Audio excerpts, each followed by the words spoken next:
querendo, quero bem. Quero te quero, quero bem. Chiclete, chiclete, mastigo, doridor. Dá chiclete, mastigo, doridor. Te choro, chuvinha, chuviscou. Choro, te choro, chuvinha, chuviscou. Chamego, chamego, me deixa, me deixou. Nego, chamego, me deixa, me deixou. On est à H-9, dans le bassin Paul Vatine, au Havre.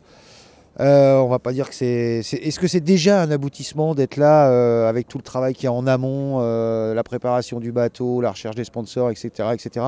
Est-ce qu'on est déjà content d'être là dans le bassin, Victorien ? Ouais, c'est vrai que c'est une première étape, c'est l'aboutissement d'une préparation assidue toute la saison. Tu te souviens Thibaut, l'effet que ça nous avait fait il y a 2 ans là, avec le baptême du classe 40 néo-zélandais, quand Flavie était venu à bord du bateau avec Claude Lelouch là, et on s'est retrouvé en fait sur scène là-bas avec d'un coup plus de bruit, tout le monde était là à attendre qu'on pète la bouteille, exactement. Et là c'était vraiment, je me souviens, c'était une sacrée sensation. Donc ça fait plaisir d'être là aujourd'hui. Cela dit, bon, on parlait il y a 2 ans, c'était un peu plus roots, mais là le bateau est bien prêt. Ça, voilà, on a Jean-Marc qu'on a vu qui prépare. Vous êtes quand même assez serein cette année. Ah bah ouais, ça change de ce qu'on a vécu il y a 2 ans. On a eu quelques péripéties. Là, on a encore un petit peu de boulot, mais on sait ce qu'il y a à faire. Pas de mauvaise surprise. Voilà, c'est organiser les choses, être OK pour tous les contrôles qu'il va y avoir. Non, on est plutôt bien. Vous commencez à vous projeter là, il y a déjà des météos qui donnent des indications. Vous commencez à vous mettre un petit peu dans la course ou quoi? Ça se passe comment? Là on est à 9 jours, il y a encore un peu de temps. Pour l'instant ça sert à rien, ça défile tellement vite les différents fronts, les petites dèbs, donc qu'il ne faut pas trop se préoccuper. Non, il faut mieux réfléchir sur la durée, à ce qu'on peut trouver comme conditions. Donc on travaille avec un météorologue là, qui nous aide, là, qui s'appelle Christian Dumas. Et voilà, je pense qu'on va rentrer vraiment dans le vif du sujet à partir de mercredi. Donc c'est quoi? C'est une pression qui monte, faut pas trop répondre aux sollicitations, mais un petit peu quand même, faut se mettre dans une bulle. Ça se passe comment les 4 derniers jours avant le départ? Les 4 derniers jours, c'est sortir un peu de la préparation du bateau, se dire que là il est prêt à partir et pouvoir consacrer notre temps à se projeter sur la navigation et consacrer du temps à toutes les personnes qui viennent nous voir, donc les partenaires, les mécènes, les malades, les chercheurs. On a toutes ces dynamiques-là aussi dont il faut aussi profiter parce que c'est pas du tout une contrainte, c'est un événement, c'est un peu encore une sorte de mariage où tout le monde vient vous voir, vous féliciter, c'est génial. Donc à 4 jours, il faut se consacrer à ça, souffler et se dire que le bateau il est prêt à partir. Alors il y a 14 classes 40 et il y a des bateaux de dernière génération dont on va dire vous faites partie quand même. Et parmi ces bateaux, il y en a un qui est un peu une étiquette de favori de par son palmarès surtout. C'est Nicolas Troussel et on a rencontré Nicolas Troussel et je vous propose de voir son portrait, ses ambitions par rapport à cette Transat Jacques Vabre avec cette pancarte entre guillemets de favori.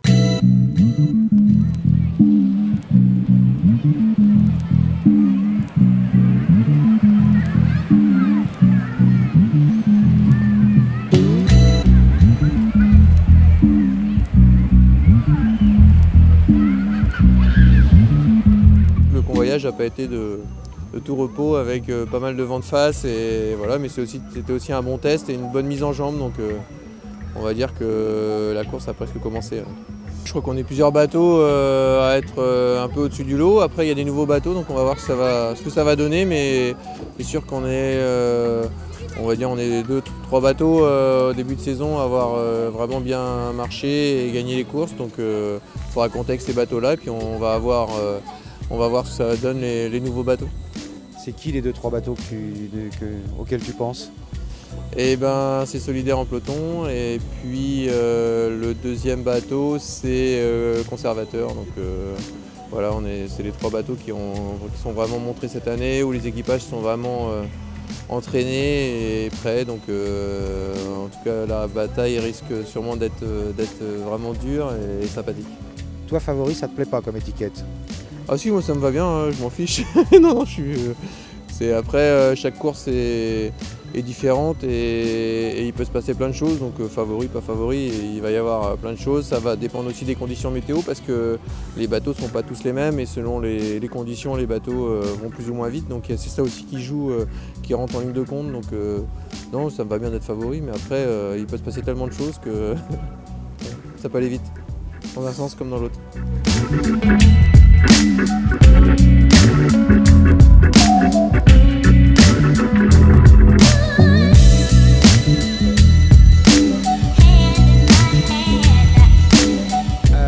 C'est quoi une transat en double par rapport à une solitaire? Souvent on dit on court en fait un peu presque à deux en solo, quoi. Ouais, c'est ça, c'est exactement ça, on est à deux en solo et par contre quand il arrive un pépin, on est bien content de trouver notre collègue pour nous aider à se dépêtrer du pépin. Et puis quand on a l'habitude de faire du solitaire, c'est vraiment ça enlève du stress, on va dire, au moment de départ, et voilà, parce que c'est beaucoup plus cool que partir en solo où on a pas plus d'appréhension. Alors au-delà de la victoire, au-delà de l'aspect sportif, qu'est-ce qu'on pourrait te souhaiter de vivre une course à fond, de vivre une belle course, de donner le maximum? Que la bagarre soit belle en classe 40 et puis voilà, et puis après qu'on prenne toujours du plaisir sur l'eau, c'est ça qui est important aussi.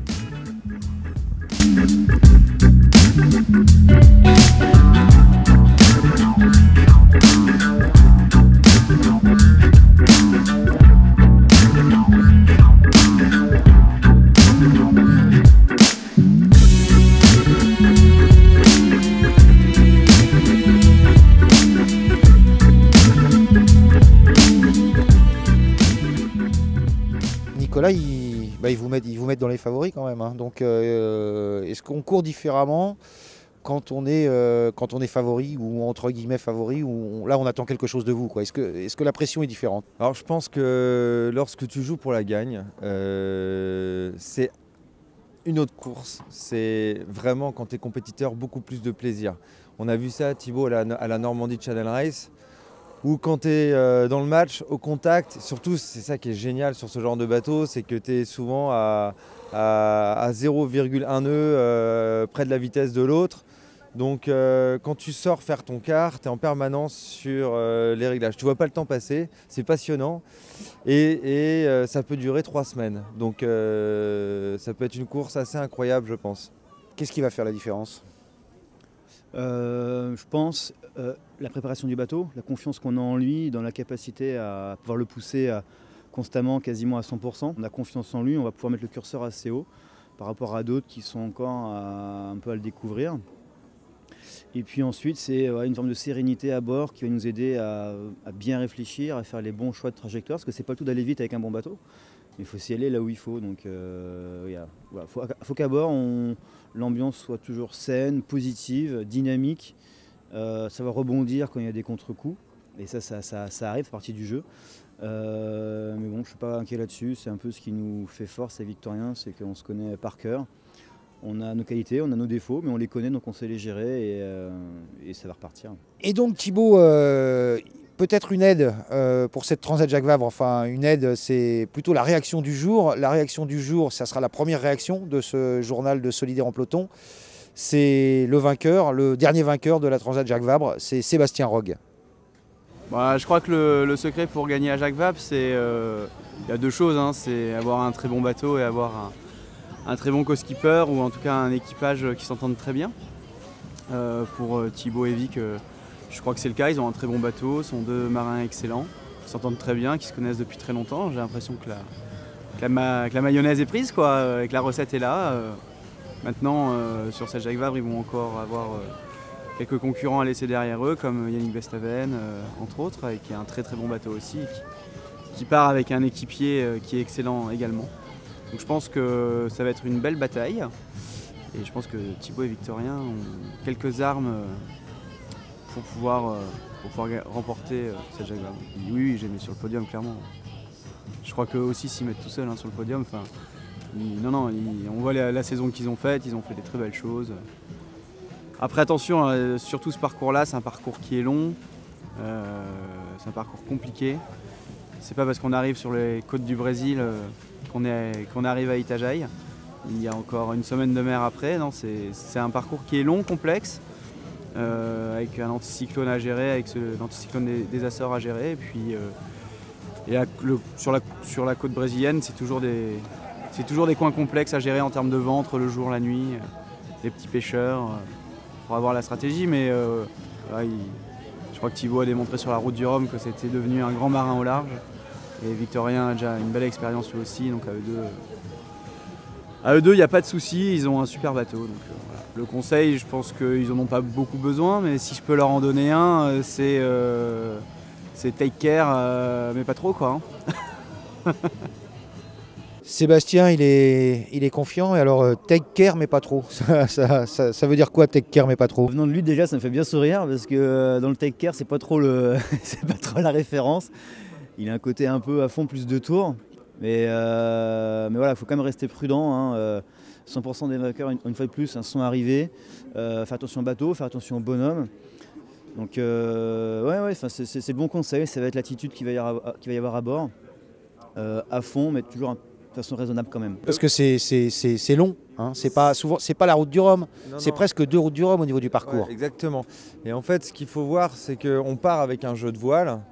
Et pour aller à la vitesse optimale, chaque voile a sa phase de performance. On a plusieurs voiles de portant, hein, c'est ça qui est certainement le plus fragile. Donc on a plusieurs spies, un spi léger, un spi médium, un code 5, un code 0. Et voilà, si tu abîmes une voile, tu peux continuer, mais tire un petit peu moins vite. Victorien, merci. Victorien, Thibaut, merci. On va conclure cette première édition du journal Solide et Remplaton du bateau Arcep depuis Le Havre, et on va se retrouver comme ça jusqu'au dimanche 25, 13h30, et même le dimanche soir, le jour du départ de cette Transat Jacques Vabre. Adorador, adorador, adorador, adorador, adorador, adorador, adorador, adorador.